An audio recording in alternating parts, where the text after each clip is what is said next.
باش بەخێربێنەوە بۆ بەرنامەی کورد کۆنێکشنی دەنگی ئەمریکا کە دەتوانن لە کەناڵی ئێناتیشەوە بینەری بن. لێرە لە واشنگتن کاتژمێر 8 بەیانیە. من هێرۆ زەنگەنەم لەم بەرنامەیەدا لەگەڵتاندا دەبم. و از داخل شما هیویاد دەمێن خوش جوارا دخوازم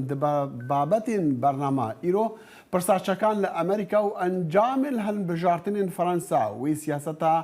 سەرۆک مەکرۆن بچ ئاراستەیە ببە. و هەروەها ئەمڕۆ ڕۆژی ژیانی پەنابەرانەوە هیوادارین پەنابەران لە هەرکوێک بن ئاسوودە بن و بتوانن بە مافەکانیان بگەن.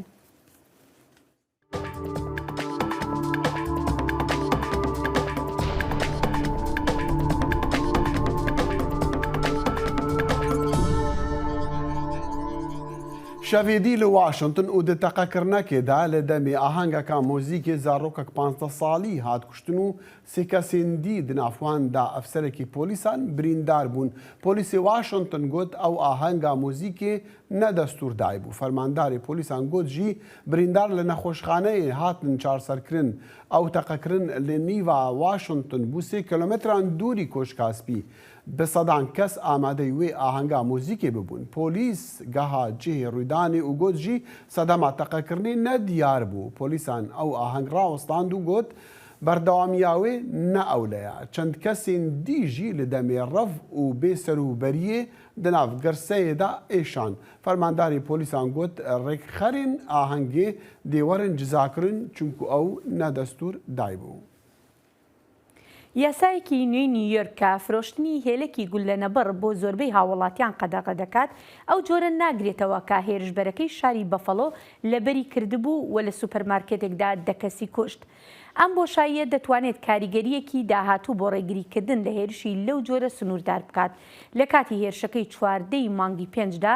پیتن جێنرن هێلەکێکی گول لە نەبڕی ستیلی پێبوو کە ئەوەندە بەهێز بوو گولەی پاسەوانی بازاڕەکەی گەڕاندەوە کە هەوڵیدا ڕێگری لەو هێرشە بکات.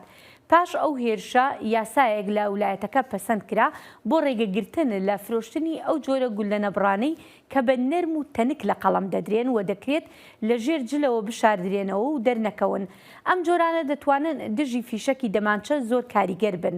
ئەو جۆرانش کە لە ئیستیل، پۆڵا و سیرامیک پێکهاتوون دەتوانن گولەی چەکیش بگەڕێنەوە بەڕوونی لە یاساکەدا قەدەغە نەکراون. ئەمە ژوای کردووە فرۆشیاران سەریان لێ بشێوێت لەوەی کە دەتوانن چ جۆرێک بفرۆشن. لە ئێستادا یاسادانەران هەوڵی چارەسەرکردنی یاساکە دەدەن.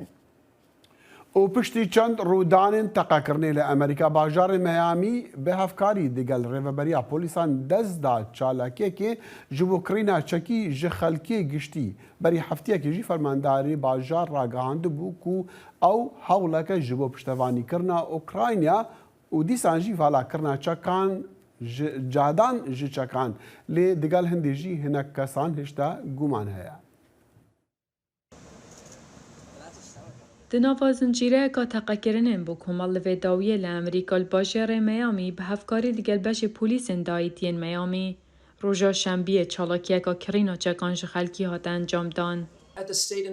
Berê xuya diket pirsa çekan li ser astê wîlayet û astê federal lawaz dibet. Lê dema em li dîv guherînan di qanûnên peywendîdar bi çekan ve digerîn ya em dikarîn bikên li ser astê xwecihî zor sana heye. Me biryarek bû bajarê Miamî derkir bo kirîn û firotina dilxwaz ya çekan û derbarê çekên başên me amadekirîn em karî digel wizareta derve dikîn da bo Ukrayna pinêrîn. Destpêka vê heftiyê Komîserê Herêma Dûkên Russell bernameyek di Twîtterê da ragihand ku têda çalakiya wergitin û kirîna çekan şîrû vekir bû gotbû pêşgîriya Ukrayna bike û çekan ji kulanan derpêxe. Li gorî Russell bêguman arman ji vê çalakiyê ew e buhandana derxistina çekan ji kulana ye. Her wisa Russell dibêjî çi çekên xirab ya negocayan bi kar nehê nahêne şandin bo Ukrayna di bizava wê dijî Rusyada. û ewî hevkarî digel wezareta derve û kompaniyên gihandinê kiriye da ku ew çekên hatîne pejirandin bo Ukrayna firê bikin. Belê xizmetên lojîstîk şaşî xistine di nav xelkê de nabit şaredarî şanên hinartina çekan bo welatekî dî hebin. Ji ber vê yekê bi alîkariya wizareta derve me kompanî dîtin û bi kirdar bo Ukrayna têne hinartin. او کارسازن و کاری به هفکاری دگل مدکن بو بجه کرناوی ارکی و او بریا کنال قانونی درست نکرن و چچکن خراب یان بکارنه نه هناردن بو اوکراینان ده بزاواندا دجی روسیه. دماکو درس پیدا روژا شنبی هاتیه وگرن سی اتومبیل راوستیای بون او ایک جوانا کیسه که پلاستیکی بخشی که او سادیار بو جک جوره به دست هاتیه چگرن تیدا بو و او خلکی دهن جکن خود دنوان اوانین کولره که آرام دگرن خوشوی جکی خلاص بگن. برای هفجینی من مر و من هزر کر کو اوه باشترین ریا کو ام خواج جکان رزگار بکین جبر کو اسکاری به جکان ناکم من اف جکا لجهه کی امین هل گرت بو حتی کو جاره که دی برنامه کرینا جکان هاتی وکرن. لچند حجگرن جکان گمان سر پروگرامه هیا. ریوبریا فلوریدا کری کورک خستنه که به قازان جا پشتوانی مافین جکان دکن باور دگد کو اف چالاکیه یا خوابه نره. ev kiryare ji aliyê wan ve şaş e. Ez hezir dikim ku tiştek ne rast heye. Ya ku ew dikin ev e ku ew dilê mirovên ku dixwazin alîkariya gelê Ukraynayê bikin bikirin. Lê rêveberiya polîsan ya Miami nabêjne xelkê ka wan polîsan çar bijarde hene ku ew dikarin li wan çekên ku têne radestkirin bikin. Ew dikarin wan ragirin, dikarin wan jinav bibin. Ew dikarin wan bidin dezgehê din, an jî ew dikarin wan bifirûşin. O pereyê her firtineke wan çekan tivêtin vegere bo dibistana Florida. Ji ber vê yekê ez nizanim kadê çawa çekan henêrin û destûra trafîka navnetevî ya çekan bin pê bikin, yasayên Florida û yasayên federal bin pê bikin.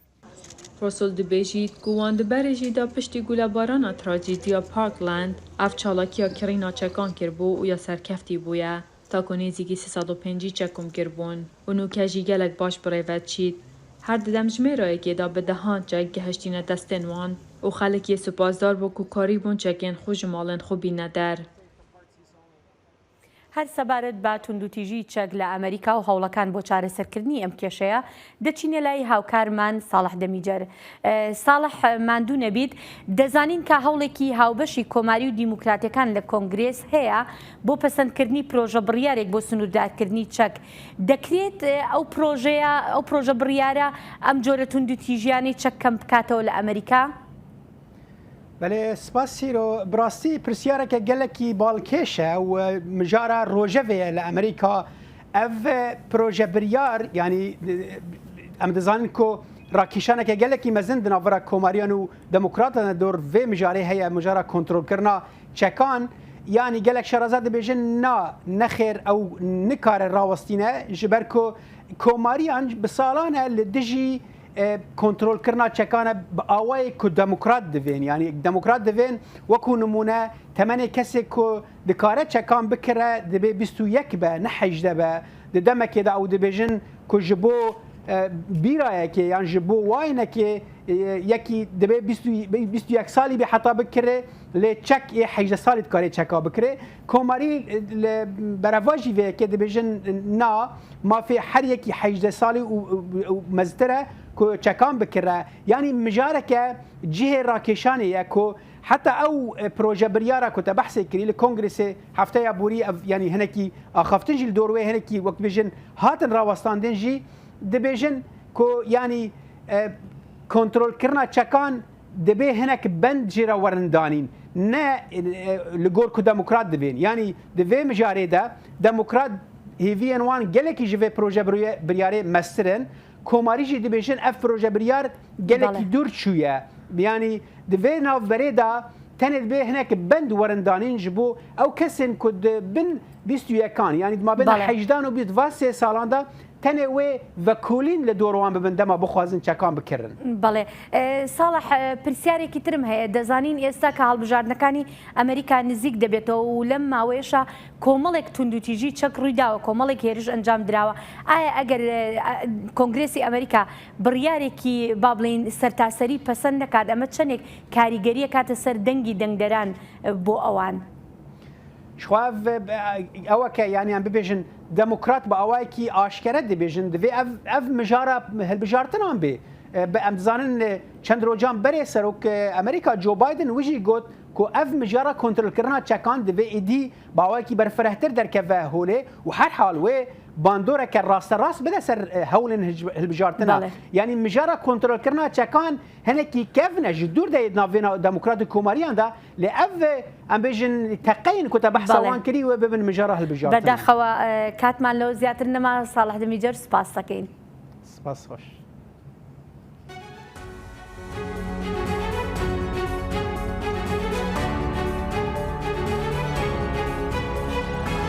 چاوی واشنگتن بەرنامەیەکی هەفتانەیە لە بەشی کوردی دەنگی ئەمریکاوە ئامادە و پێشکەش دەکرێت من بەڵێن ساڵح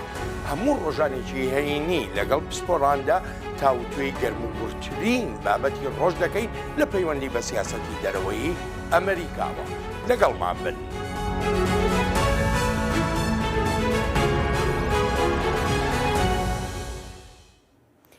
سەدان چەکداری چێچنیایی شانبەشانی هێزەکانی ئۆکرانیا دژی داگیرکاری ڕووسیا لە ئۆکرانیا دەجەنگن. سەربازەکان دەڵێن ئەوان هاتوون بۆ ئەوەی بڕبڕەی پشتی پوتینی پێشێلکار وەک دەڵێن بشکێنن بۆ ئەوەی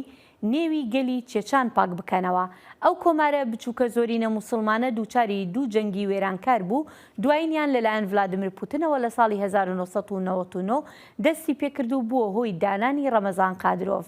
ئەو پیاوە بەهێزەی چیچان کە تۆمەتبار کراوە بە سەرکوتکردنی بێبەزەیانەی ئۆپۆزیسیۆن. جودابیرێکی تەمەن 33 ساڵان کە بۆ ماوەی نزیکەی 20 ساڵە لە پۆڵەندا دەژێت و لە مانگی چوارەوە چۆتە نێو بەتالیۆنی شێخ مەنسوور ئەو بەتالیۆنە کە لە ساڵی 2014ەوە پاش لکاندنی کریمیا بە رووسیاوە پێکات کە زۆربەی جنگاوەرە دێرینەکانی شەڕی چیچانن.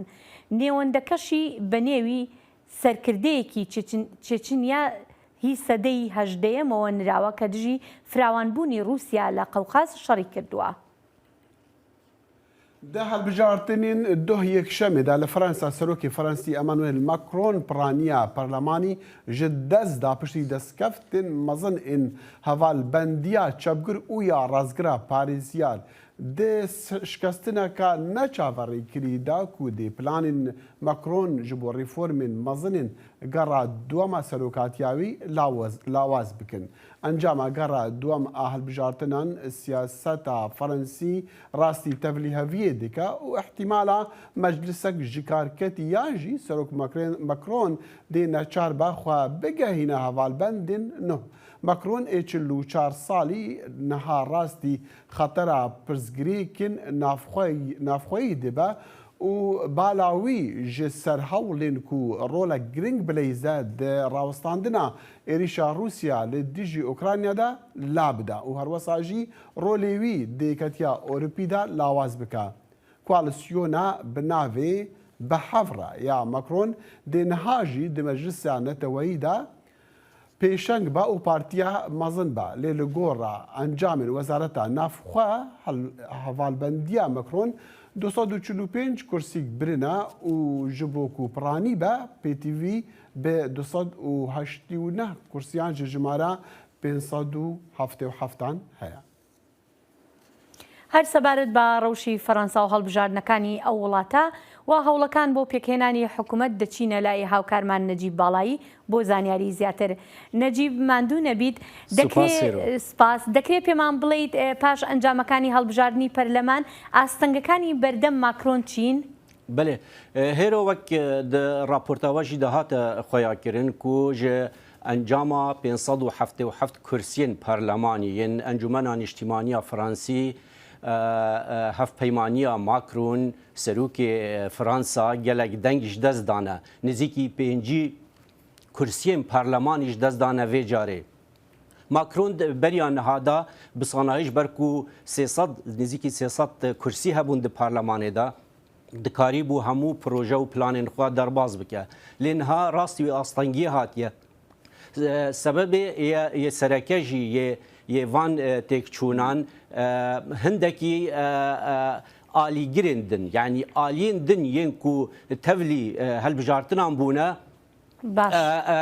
yani dengên xwe pir zêde kirine hem çepgiran û hem razgiran belê. باشە هۆکاری کەمبوونەوەی دەنگی هاوپەیمانێتەکەی ماکرۆن لە پەرلەماندا چییە؟ belê هێرو وەک دizanî yek ji انالیست آنکو شروعکارین هری نافدار لفرانسا دومونیک روسو وی گوت کو حتی کو 5 سالین دن و ماکرون نکار به کارکی باش بکه تنه ده دانستاندنا بکه و ده هف پیمانیان چکه به پارتیین در رای کو ده پارلمانی دانه صدما سرکه یا ویتک چونه و که انالیست کی بری نها از پیرا آخفتم جه فرانسای يقول صدمك سركه او اكو ماكرون كامبين هالبجارنا ما عندنا كربو باش بوخ اخر هاويتبو بله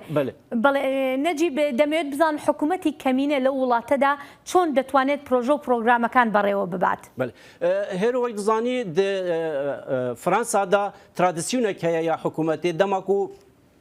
سروک ته هالبجارتن حکومت آواد دیگه پشتی دو ماهان هالبجارتن ین پارلمانی چه دبه لی حکومت دما پارلمان چه دبه حکومت نایت گورین هند وزارت تینا گوهرین لی حکومت نایت گوهرین جبرویه که حکومت کمانی و گلک آستانگی بکونه برانبر ماکرونش بو درست کردن حکومت که و تیگوتن کو ماکرون 5 سال دی نکاره کاره کی باش بکه و دبکو سال که دا هالبجارتن جاره کدی چه ببنه جبرکو سرکفتی نابه بله سپاس نجیب بالایی سپاس دنگ امریکا جافکانی کا په باوریان و چو آگاهیان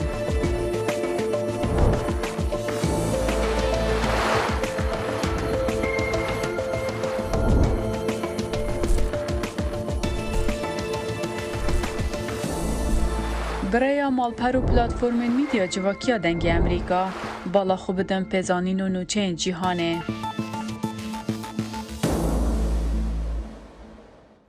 ئەمڕۆ ڕۆژی جیهانی پەنابەرانە و ئەم ڕۆژە لەلایەن نەتەوەیە گرتوەکانەوە بۆ تیشک خستنە سەر کێشەکانی پەنابەران دەستنیشان کراوە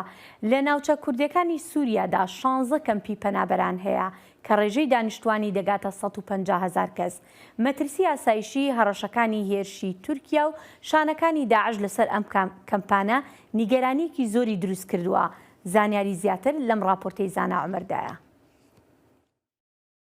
لە هەرێمە ڕێڤەبەریا خۆسەر 16 کامپ هەنە گۆدناودا نێزیکی 150,000 دەربدەر و کۆچبەر هاتنە بجیهکردن ئەڤ هەژمار ji bilî bi 100,000 kesên gotnava bajar de hatine bicihkirin li gorî berpirsên rêveberiya xweser got pirsgirêka ewlehî û nezeralbûna paşa rojê pirsgirêkên herî got di hêla rewşa derbidər û koçberan pir xerab be li aliyekî din jî rakirina dergehê Yaዕrûbiyê ji lîsta dergehê mirovî yên UN got bi vîtaya Rûsî alîkariyên mirovî ser kampên li herêmên rêveberiya xweser hatine birîn berpirsê ofîsa koçber û derbideran li herêmên Bakur û Rojhilatê Sûriye Şêx Mûs Ehmed dibêje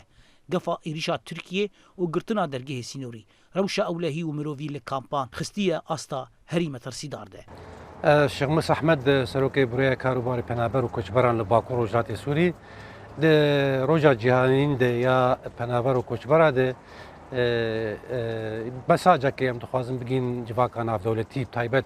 دبان روجین گو گفن دولتا ترکی گو ارتشا و لسر هریمی گو ایریشکی بکی و داگکریه بکیش خو و بخار دیسا روشا کوچبر و پنابرا تی خروشکی براستیجی آلوز چاو وقت يوم زانن يعني هجمارك برفراش كامبان الهريمي ما هي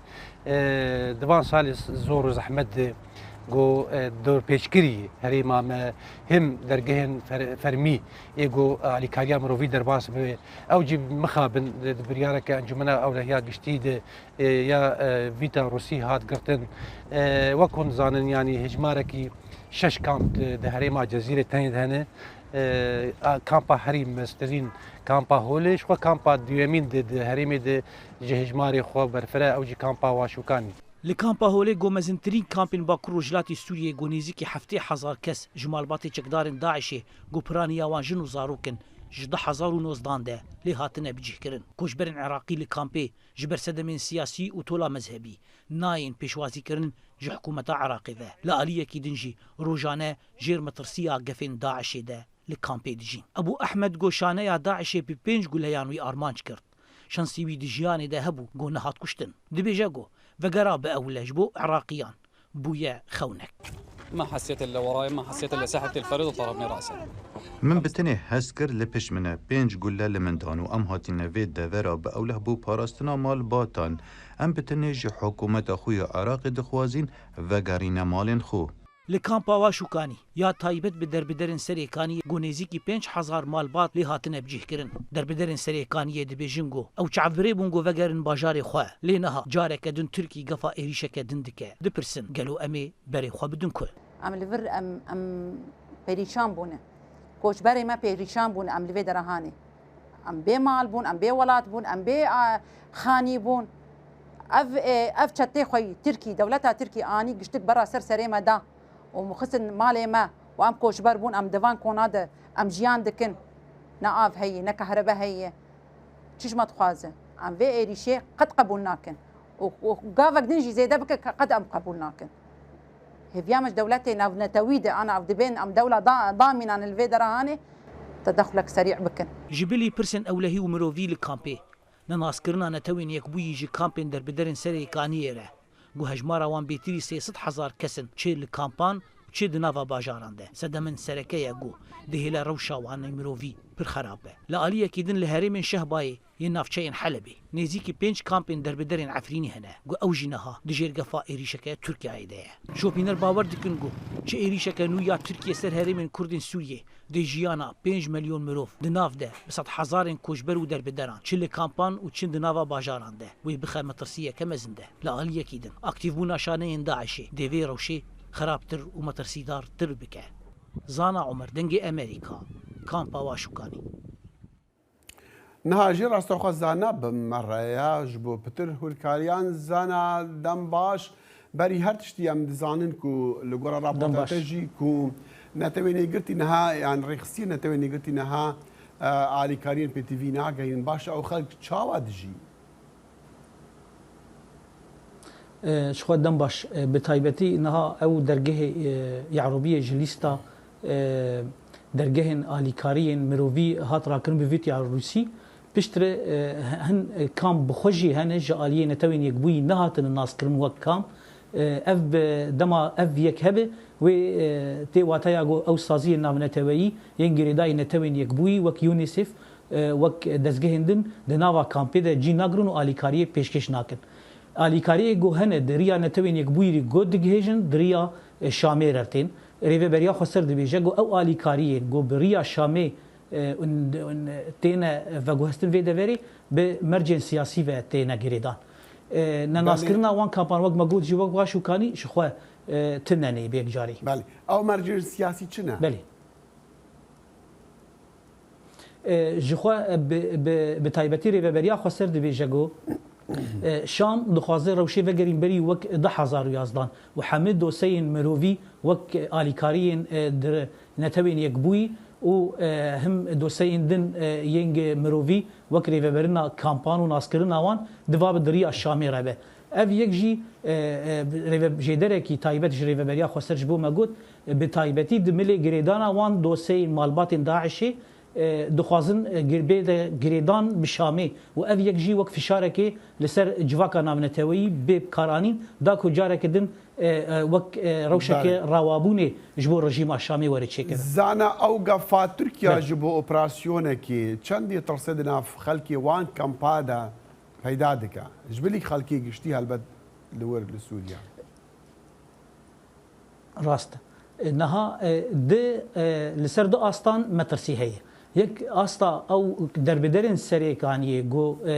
لوی دوری دمینن او دورین گو نهاد آرمانجا گفین ترکیه دنه دنه هب تپرسن وقت راپوری جد هبو اما بری خو بدون که هگر جارک دن ایریش هاته کرن او دور هاتن آرمانج کرن دا آستا دن ده مترسی هیه او کامپینگو مالباتن داعشی بتایبتی کامپا روش گو نزیکی پینسب مالباتن چکدارن داعشی ین همولاتین اوروپی لی بجیبونه او جی پرتوندن او ده کمی 30 کیلومتری ده ین دورا ترکیه گف دکه گو آرمانج بکه اشخوا و او کامپانا و روشاوان چوا من دناوا و ایریشی دجی ندیاره بله زانا عمر بامر دنگ امریکا لقابش له قال سپاس سپاس خوش لە ڕۆژی جیهانی پەنابەراندا ژمارێکی بەرچاوی پەنابەرانی کوردی ئێرانی لە هەرێمی کوردستاندا چاوەڕوانی ئەوە دەکەن بگەن بە وڵاتی سێهەم. هەندێکیان نزیکەی 30 ساڵە لە ژیانی ئاوارەیدا دەژین و دەیان گردبوونەوە و خۆپشاندانیان بۆ داواکاری مافەکانیان کردووە. ئەحمەد زێباری لەگەڵ بەشێک لەو پەنابەرانەدا دواوە.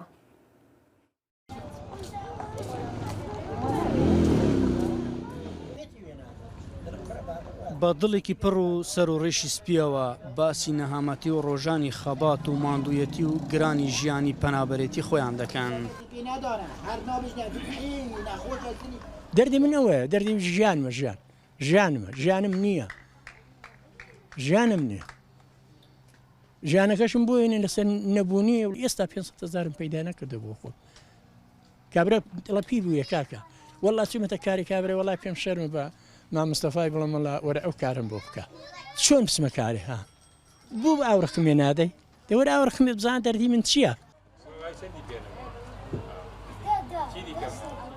ژمارەیەکی بەرچاون لە پەنابەرانی کوردانی ئێرانی لە نێو کەمپی ئیماراتی شاری هەولێر نیشتە جێکراون. نەکەس پشتبۆنی مەتکە، دوو نەکەس ڕوولە مەتکە، نەکەس یۆرمەتیکی مەتکە. نا ئەمن چەند منداڵمان هەیە ئێرە هەمی حساب بکەی، نە یەک دەشتە مەکتەبی، نە یەک دەرسی دخونە، نە حکوومەت یۆرمەتی مەتکە، نە نفوسی ددەنەمە، هیچ تشتێکی نۆدا. ئەم چ دڵێن دژێ شاملی وە نابیتن، شاملی پەنابەر نابیتن. والله من دەبێتن وەک ژن وەک مڵاتی ئێرە نفوسی بدەنەمە یۆرمەتی ما بکەن، وەکی مڵاتی ئێرە چاڵمە بکەن. وەزە مالی زۆر خراپە یۆمە. ئەم پەنابەرانە لە چاوەڕوانی گەیشتنن بۆ وڵاتی سێم وەلێ تا ئێستا ڕاوانە نەکراون. ئەمە لە کاتێکدا کە دەیان جار خۆپەشاندان و گردبوونەوەیان لە بەردەم بارەگای نەتەوەیە گرتوەکان لە هەولێر ئەنجام داوە. سیمۆنگێکی پێشنوکە سیارەی لێدۆ سیارەی لوی کچکیدەوە ئەوە نەژ هەموو ئەوڕۆقن ئەوڕۆق عکسید لۆقوینە و عشعی لۆقوینە لۆق حوز و ئەوە نوی شکۆوە و سەری ویشکۆ دۆی کۆی سیاری هەردوو کۆدۆ دۆی کۆی سەری شکۆ و ینی تووشی ئەو حادثەیە گەرەمە سی چۆر مۆنگیا و کچکە عردەیە ژنکە عردەیە سێ جۆرە چوومە بە دەرگی یوئینی دبێژم برەوە بوو خاطر خودی بە ئەمە پەنەوەبەر نینن ئەوە فورمەیە برە ئەو هۆ نیشیدەوە ئەو چۆن بوو تا بۆستکەم دەبێژمی برە ئەوە و ئەوە سیاری لێدەوەی بن سیاری کەوتنە لاق و سەریوان هورد بووە بەس بوو خاطر خودی کوور سەردانێکی مە بکەن ئەمی پەنەوەبەرن تا ئەو فورمە بوو چ داوە ئەمە ینی هیچ باشە برە و خلاص.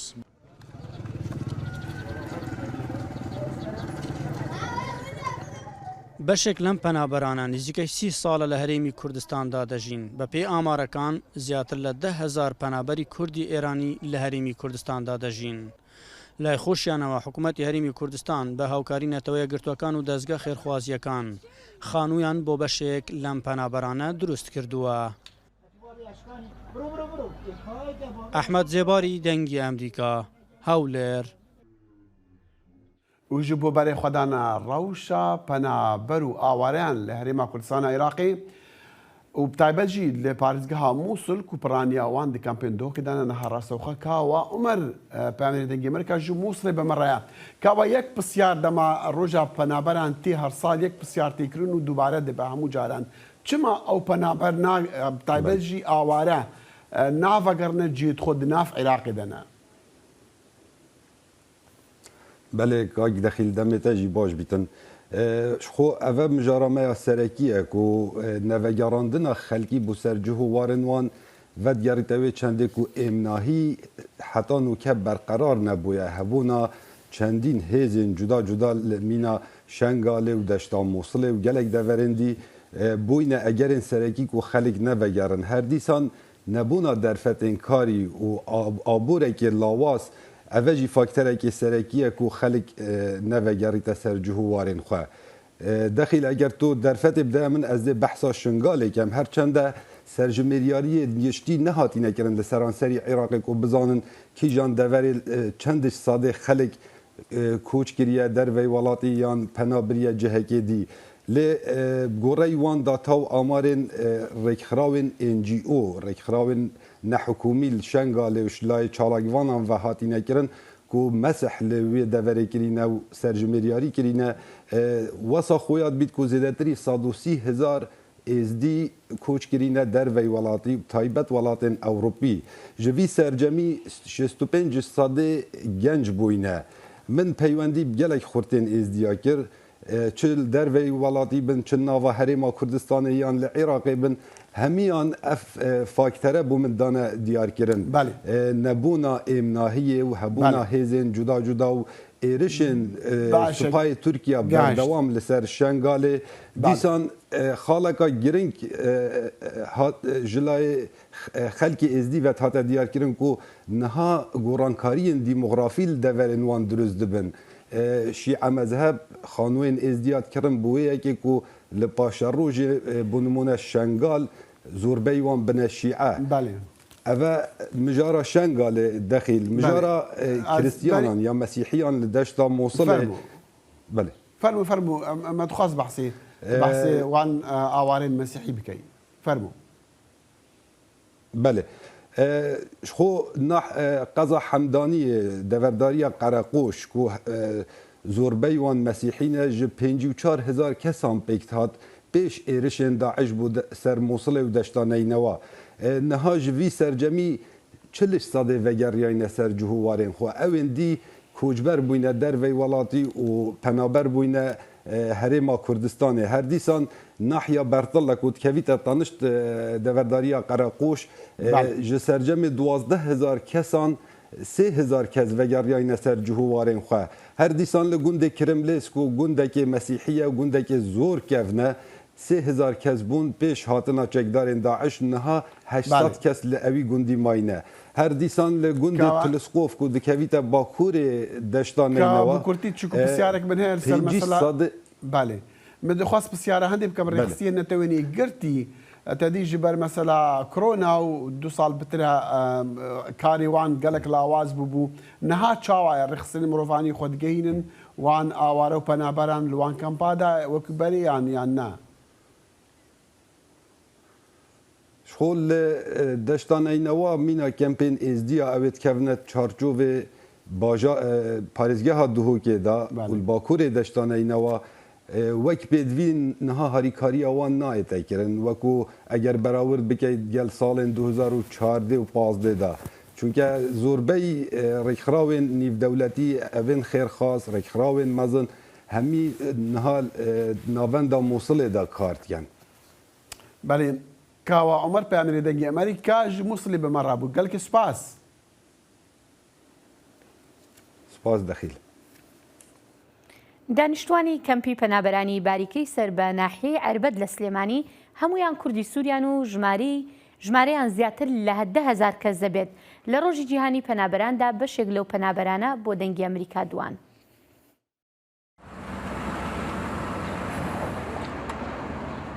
ڕۆنی محەممەد حاجی و خێزانەکەی 8 ساڵە لە کوردستانی سووریا و پەنابەری هەرێمی کوردستان بوون ئەوان ئێستا لەگەڵ هەزاران پەنابەری دیکە لە کامپی پەنابەرانی باریکە لە سلێمانی دەژین. 2013 تا ئێستا لێرەمە هەگەر ڕۆژی جیهانی چییە؟ ڕۆژی جیهانی نسبەت ئێمن حزنە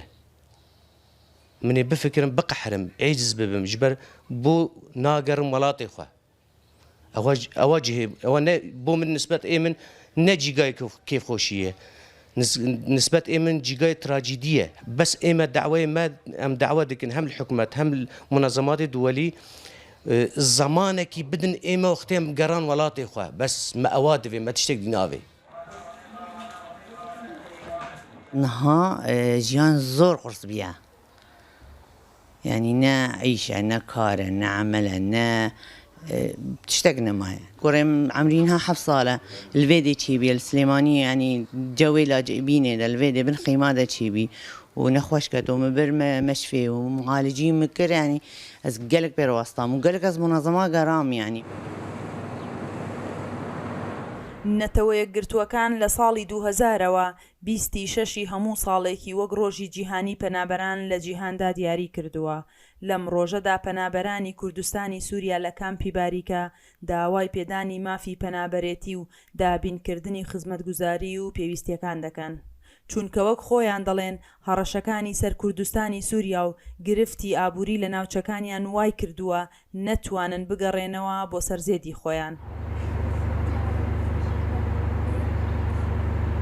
زۆر خەڵکۆکو من نەخۆش هەیە من نەخۆشم خیزانەکە من نەخۆشە خەڵکی زۆری تایە پێویستە ئاواربوون ئێستا منال 14 جیلە بەڕاستی ئەوانە هەر تێک چوونە لێرە نەجنسی عراقی وەرگرتوونە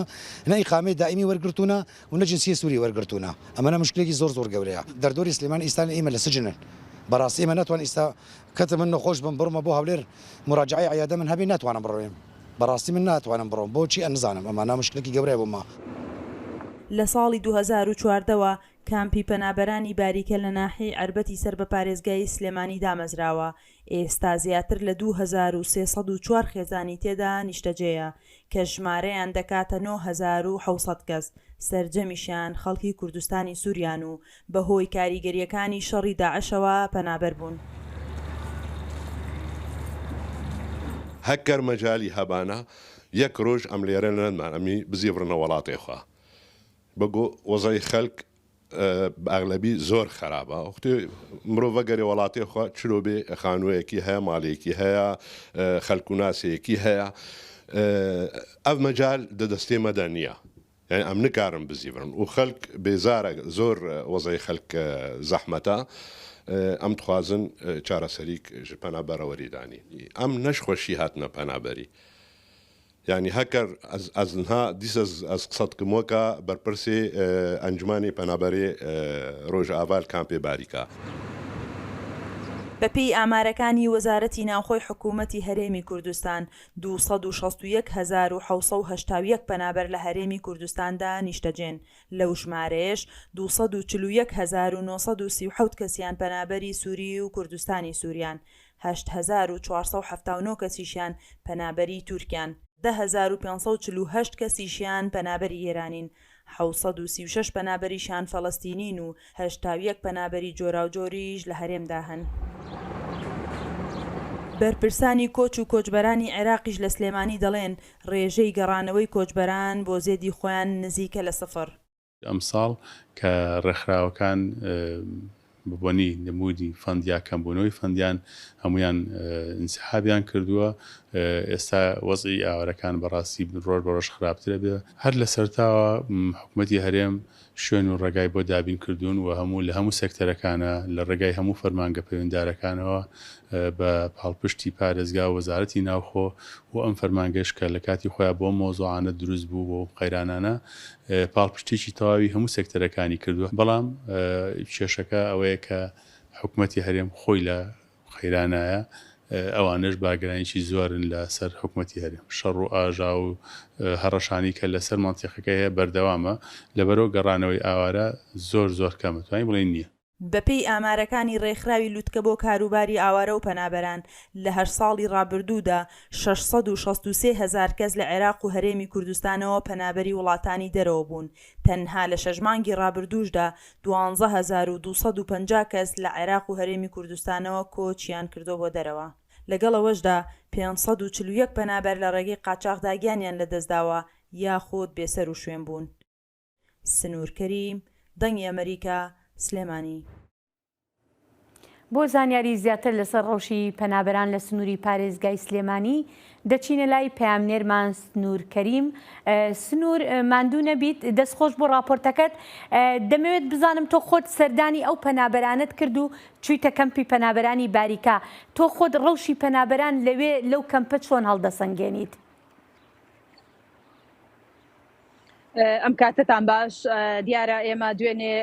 ماوەی چەند سەعاتێک لەگەڵ کەمپی پەنابەرانی باریکە ماینەوە بەوەش کە کۆمەڵێک معانات و کێشەکانی پەنابەرانمان لە نزیکەوە بینی و هەستمان پێکرد یەکێک لەو کێشانەی کە زۆر سەرەکیە لە لای ئەوان نەبوونی بەداخەوە تا ئێستا ناتوانن مافی پەنابەرەتی لە هەرێمی کوردستان بەدەست بهێنن هەیەە کە ماوەی 9 ساڵە لە هەرێمی کوردستان نیشتەجێیە بەڵام مافی پەنابەریان نییە پرۆسەکە لە ئێستادا زۆر خاوە گلەیان لەوە هەبوو کە ئەمانە بێناسنامە ماونەتەوە لەبەرەوەی کە بوونەتە قوربانی لە بینی کوردستانی سووریا و کوردستانی باشووردا یاخود کوردستانی عێراقدا لەبەرەوەی کە لە ڕابردوودا بە حکمی و دەسەڵاتی کە لە سووریادا هەبووە ئەوان ناسنامەی سووریان نییە ئێستش کە هاتوونەتە هەرێمی کوردستان جارێکی تر بێناسنامە ماونەتەوە و مافی پەنابەریشیان پێ نەدراوە ئەمە بەدەر لەوەی کە کێشەیەکی تری ژیانیان نەبوونی پێداویستە سەرەکیەکانی ژیانە لە ئاو لە پێداویستی کارەبا و نەبوونی خوێندن یەکێکی تر بوو لە کێشە سەرەکیەکانیان کە گلەییان لە کوالەتی خوێندن هەبوو بۆ مناڵەکانیان لە بەرەو بەداخەوە بەشێکی زۆری مناڵەکان لە ئێستادا بەوەی خراپی کوالەتی خوێندنەوە وازیان لە خوێندن هێنا و دابڕاون بە تەواوەتی لە خوێندن. باشە سنوور ئەوان دەتوانن کار بکەن دەتوانن لە کەمپەکە دەرچن و بۆ با بڵێن بۆ بژێوی ژیانی خۆیان لە ناو شاردا کار بکەن؟ طبعا ئەگەر کار هەبێ بەڵێ ئەوان لە چوارچەوەی سنووری پارێزگای سلێمانیدا بە ئازادی دەتوانن هاتوچۆ بکەن لە هەماندا کاتدا کار بکەن کە بە دڵنیای و ڕێژێکی کەم لەو هاوڵاتیانە بەڵام کاریان دەستەکەوێت لە بەرەوەی دەزانین کە هەرێمی کوردستان بۆ خۆی کێشەی قەیرانی دارایی لە ئێستادا هەیە و چەند کێشەیەکی تریش هەیە بەڵام ئەوەی کە گلەیی ئەوان بووەکو خۆیان باسییان لێوە کرد دەڵێن کەمپەکە بۆ ئێمە بۆتە زیندانێک لە چوارچوەکو وایە لە زیندانێک دابان بینەوە یەکێک لەو کێشانەی کە باسییان کرد ناتوانن لە سەیتەرەکانی سنووری پارتی دەربازی شاری هەولێر ببن ئەمەش کێشەیەکی گەورەی بۆ دروستکردون و هۆکارەکەی نەزانراوە بەڕاستی ئێمە لە سەردانیکردنمان بۆ بەڕێوەبەرایەتی کۆچ و کۆچبەران بە دوواداچوونمان بۆ ئەو کێشەیەش کرد دیارە هەر لە لای ئێمە پەیوەندی کرا بە ناوەندەوە بۆی کە بتوانە ئەو کێشەی پەنابەرانی کەمپی باریکە بە شێوەیەکی یاسایی چارەسەر ببێت. بەڵێ پامنێرمان سنوور کەریم لە سلێمانی سپاس دەکەین. هەربژی زایڵی داهێنان بەرنامەیەکی فەرهەنگی و هونەری بەشی کوردی دەنگی ئەمریکا. من ئاسۆ جەبار لە واشنگتن دیسیەوە هەردوو هەفتە جارێک دەبمە میوانی ماڵەکانتان لەگەڵمان.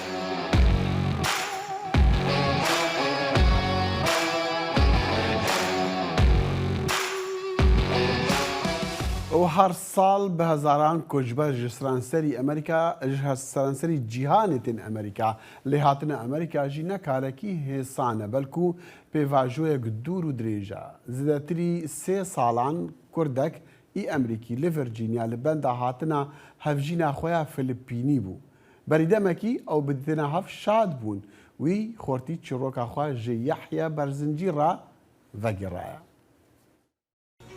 Okay, sweetie, no worry, everything will be okay, just no worry. میلی کاتژمێر لای ئەم هاوڵاتیە کووردە لەو ڕۆژە وەستاوە کە 3 ساڵی تەمەنی لە چاوەڕوانی هاوسەرەکەیدا بەڕێ کردووە. دوای هەموو ڕۆژێکی کار وە خۆیڵێت ئێرە تاکە شوێنە دڵنەوایی بداتەوە. 3-4 پارکمان هەیە بەڵام ئەمەشێکە لە پارکە خۆشانەی کە زۆر جار دێمێرە بەڕاستی گوڕێک مەداتێ خۆشیەک مەداتێ هەستەکەم لە تەنیایی ڕزگار مەکە هەستەکەم لەگەر ناخی ئەم دار و درەخت و ماسیەکان و ئەم مراویانە و کۆمەڵی خەڵکی جوان دێنێرە هەستەکەم سۆزێکی تایبەت و جوان مەداتێ شتێکی زۆر خۆشە زۆر نایەبە بە تایبەتی بۆ کەسێکی عاشق کە تەنیایەکی زۆری چەشت بێ.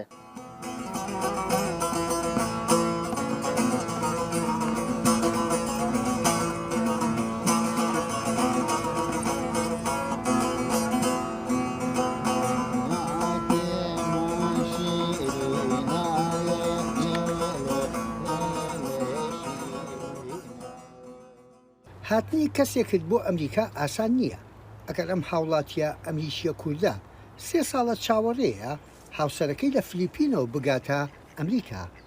بە هەزاران کەسی تر لە وێزگەیەدایە ڕەنگە ساڵانی زیاتریش بێت چاوەڕێ بن. لە دوای هاتی ترەمپ و هەندێک شت بەڕاستی گۆرانی بەسرە هات بە تایبەت مەسلەی کۆچبەران ئەو پرۆسەرای کە بڵێن من لە ماوەی زیاتر لە 3 ساڵە شتەکانم پێشکەش کردو بە ئیمیگریشن بەڵام دواخرا زۆر دواخرا. لە نێو ئەم پارکەدا دەنگ و سەدایەکی کوردانە هەموو شۆکەران نازانن پیاوێکی کورد چەند ڕۆژێکی دی چاوەڕمانیەکەی کۆتایی دێت.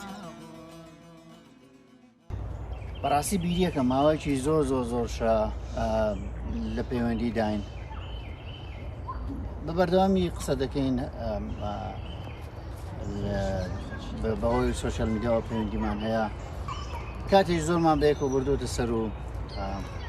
بەڵام هیوادارم لەم چەند ڕۆژەیە بگاتە واشنگتۆن بێتە ئەمریکا دەچمە دوایە یەک باوشە گوڵی بۆ دەبم ئەوڕۆ خانمە فلیپینی دەگاتە فڕۆکەخانەی داڵاس لە ڤێرجینیا بە ڕێگاوە درک بەو خۆشیەی زاوا ئەەکەی.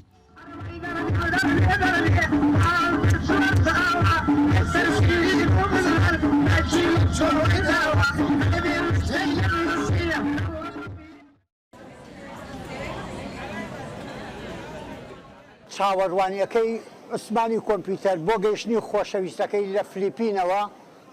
ئەمڕۆ دێتە دی. ئێمەش وەکو دەنجی ئەمریکا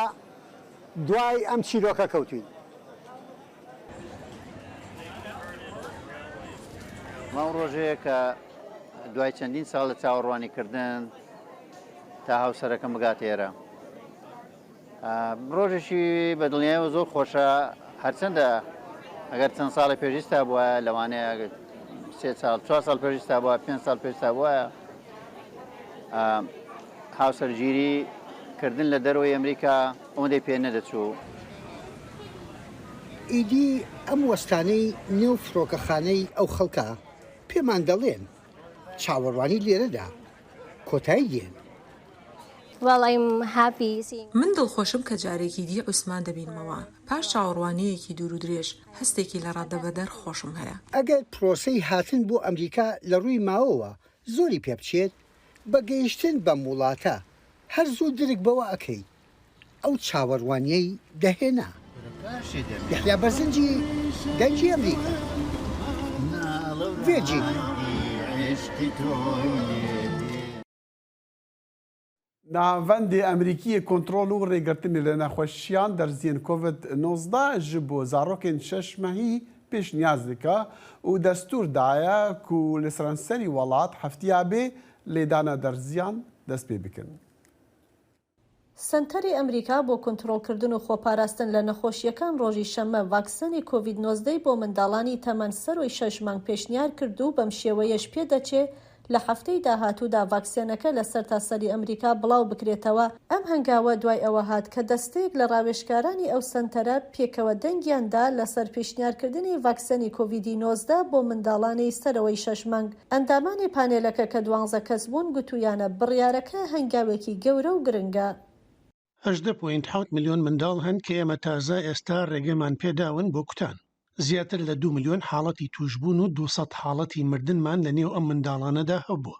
خاڵی سەرنجڕاکێژەوەیە ئێمە نازانین چی ڕوودەدات و دواتر لەوانەیە چ جۆرێکی تری ڤایرۆسەکە ببینین. بەڵام هەست بە ئاسوودەی دەکەم کە بڵێم کوتان سوودی هەیە، سوودێکی تەواویشی هەیە. ڕۆژی هەینی بەڕێوەبەرایەتی خۆراک و دەرمانی ئەمریکا ڕێگەی بە ڤاکسێنەکانی مۆدێرنا و فایزەردا بۆ منداڵان و دواتریش کۆشکی سپی ڕایگەیان کە بە زووترین کات دەست دەکات بە ناردن و بڵاوکردنەوەی ڤاکسێنەکان لە سەرتاسەری وڵاتدا. بەڵام هێشتا دیار نییە کە خەڵکی ئەمریکا ئامادەن منداڵەکانیان ڤاکسێنە بکەن یان نا. بە پێی داتاکانی فدرال تەنها نزیکەی لە 29 منداڵانی تەمەن 5 بۆ 11 ساڵ بە تەواوی ڤاکسێنەکانیان وەرگرتووە. دکتۆر بێسبێڵ پزیشکێکی دیکە لە پانێلی ڕاوێژکاری CDC دەڵێ بڕیاری کوتانی منداڵانی بچووک بە هۆکارەگەلێکی دیاریکراو دەرکراوە. ئێمە هەموو شتێک لەباری ڤایرۆسەکەەوە نازانین، ڕەنگە داتاکان بگۆڕدرێن، بەڵام ئێمە لێرەدا هێڵێکی کۆتاییمان هەیە، ئەویش ئەوەیە کە ئەم هەوکردنە دەبێتە هۆی مردنی مناڵان و ئێمە ئەو دەرفەتەمان هەیە خۆمان لەوە بپارێزین. هەموو دایک و باوکێک دەبێت ئەو حساباتە لە بەرچاو بگرن. بە پێی بڕیارەکە ڤاکسنی مۆدێرنا بۆ منداڵانی تەمەن 6 مانگ تا 5 ساڵ و ڤاکسنی فایزریش بۆ منداڵانی تەمەن 6 مانگ تا 4 ساڵ ڕێگە پێدراوە. هەلبەت دەرزی لێدانا دژی کۆرۆنا ڤایرۆس و کۆڤید-19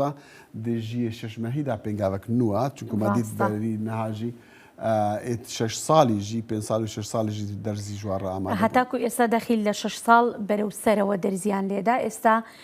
بۆتە ئەوەی کە لە 5 ساڵیش بەخوارەوە پێش ئەوەی قۆناغیەوەی کە بچنە خوێندنگاش ئەتوانن دەرزیەکە لێدەن وەکو لە راپۆرتەکەش ئاماژەی پێکرا لە 6 مانگەوە دەست پێکە. بەڵام دەخی لەمە جارێکی تر هەڵمەتێکی تر لە ئەمریکا دەست پێکە، هەڵمەتی کوتانی مناڵان کاتێکە دایک و باوکەکان قایل بکرێن کە مناڵەکانیان ئەو دەرزیانە لە مناڵەکانیان بدەن. تۆ خۆتە زانی ئەمریکایەکان لە سەرەتا کە دەرزیەکە دەرچوو تەنانەت گەورەکانی ژیانی چۆنەڵی دوودڵ بوون گومانیان هەبوو. بەڵێ ئازیزان لێرەشدا دێنە کۆتایی بەرنامەی ئەمڕۆمان تا کاتێکی تر لەگەڵ سڵاوی هێرو زەنگەنە هەر شاد و بەختەوەربن. بەدوعا.